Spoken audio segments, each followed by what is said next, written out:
Ashamaa harka fuuni daawwattootaa fi dhaggeeffattoota Gadaa Miidiyaa Neetwoork oduu keenya guyyaa har'aa qabannee dhiyaannee jirra. Hangafoota oduutiin eegalla.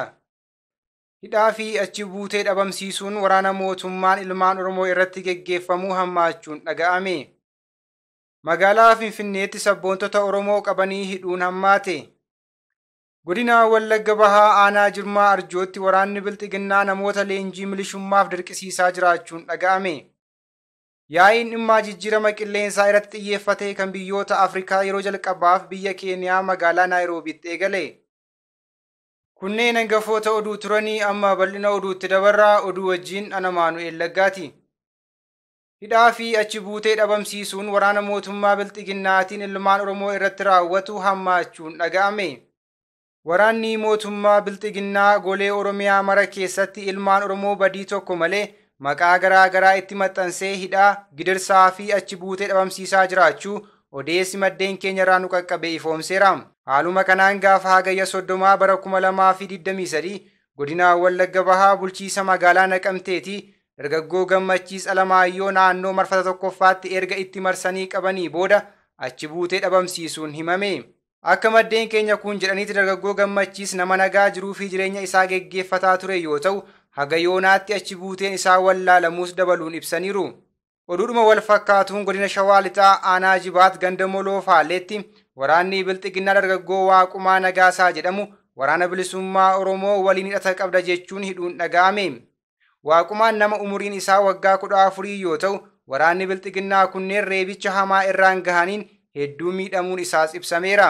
Kana malees waraanni mootummaa Bilxiginnaa duula bal'aa maqaa waraana bilisummaa Oromoo qulqulleessuutiin godina Shawaa Lixaa aanota akka Amboo, Cobii, Jalduu fi Jibaat keessatti bananiin lubbuu namaa balleessaa kaan ammoo hidhaa fi gidirsaa jiraachuun ni beekama. Oduu biraatiin ammoo godina Wallagga Bahaa Aanaa Saasiggaa keessatti waraanni mootummaa Bilxiginnaa namoota nagaa ajjeesaa fi hidhaa jiraachuun dhaga'ame.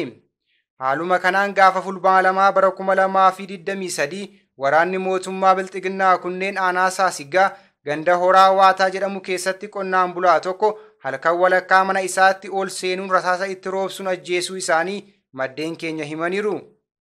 Kana malees ganduma kanatti namoota lama maqaan isaanii Haliimaa Ibroo fi Abdallaa Aliyyii jedhaman haalaan reebicha ulfaataa irratti raawwachuun deemuun isaanis barameera. Waraanni Bilxiginnaa kunneen gandoota aanattii keessa deemuun ajjeechaa, saamichaa fi dararaa hammeessaa jiraachuu maddeen himuun uummanni baadiyyaa bahanii galuu yaaddoo itti ta'us dubbataniiru.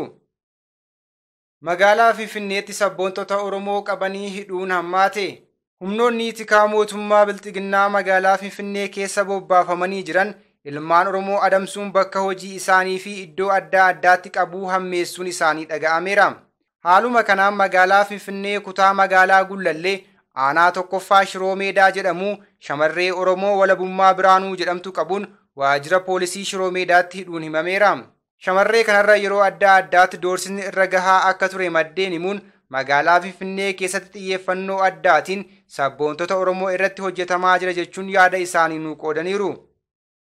Godina Wallagga Bahaa Aanaa Jimmaa Arjootti waraanni Bilxiginnaa namoota nagaa leenjii milishummaadhaaf dirqisiisaa jiraachuun dhaga'ame.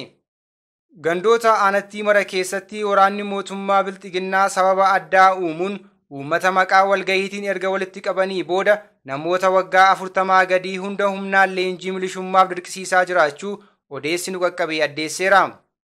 Haaluma kanaan waltajjii aanichaa ganda Luugamaatti gaafa fulbaana 1 bara 2023 geggeessaniin qonnaan bultoota 14 humnaan leenjii milishummaaf yoo fuudhanii deeman hawaasa kaan irraa ammoo maallaqa guurrachuun barameera. Torban darbe keessa gaafa hagayya 31 bara 2023 bobbii humnoonni raayyaa ittisa biyyaa poolisii federaalaa fi naannoo ganda Luugamaatti taasisaniin lubbuu qonnaan bulaa tokko haala suukkanneessaan dabarsuun isaanii ni yaadatama. Yaa'iin jijjiirama qilleensaa irratti xiyyeeffate kan biyyoota Afrikaa yeroo jalqabaatiif magaalaa Naayiroobii biyya Keeniyaatti geggeeffamuu eegale. Yaa'iin kun hongee fi gogiinsa ardiitti mudachaa jiruu fi kallattii furmaataa gara fuulduraa irratti akka xiyyeeffatus ibsameera. Geggeessitoonni biyyoota Afrikaa 20 ol ta'an ministeeronnii fi quuqamtoonni jijjiirama qilleensaa yaa'icha irratti qooda fudhachaa jiru. Walgahiin kun guyyoota 3 kan turus jedhameera. Akka gabaasa baankii misoomaa Afrikaatti sababa jijjiirama qilleensaatiin kan ka'e rakkoo mudatuun biyyoonni Afrikaa waggaatti hanga doolaara biliyoona 15 kan dhaban yoo ta'u, kunis bara 2030tti gara doolaara biliyoona 50tti guddachuu danda'a jechuun baankichi ibseera.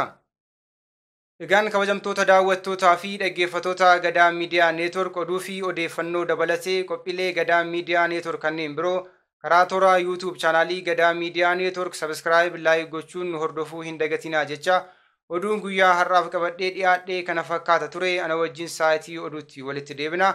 Hangasittuu qophiilee Gadaa Miidiyaa Neetwork kanneen biroo wajjin turtii gaarii.